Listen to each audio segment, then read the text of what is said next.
প্রথম প্রহরেই আন্তর্জাতিক মাতৃভাষা দিবস উপলক্ষে ঐতিহাসিক ভাষা আন্দোলনের বীর শহীদদের প্রতি গভীর শ্রদ্ধা জানালেন অন্তর্বর্তী সরকারের প্রধান উপদেষ্টা ডক্টর মোহাম্মদ ইউনূস।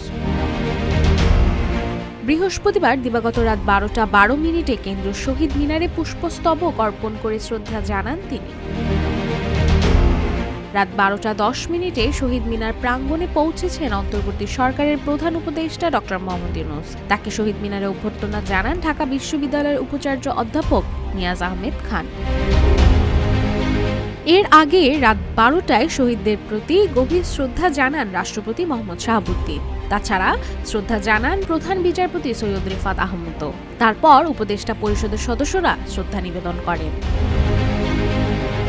এছাড়া ঢাকা বিশ্ববিদ্যালয়ের সিনেট ও সিন্ডিকেটের সদস্যরা, বিশ্ববিদ্যালয়ের শিক্ষক সমিতি, জুলাই গণঅভ্যুত্থানে আহত ব্যক্তিরা, বিভিন্ন ছাত্র সংগঠনও জানায় শ্রদ্ধা। এরপর সর্বস্তরের জনসাধারণের শ্রদ্ধাঞ্জলি অর্পণের জন্য শহীদ মিনার রয় উন্মুক্ত।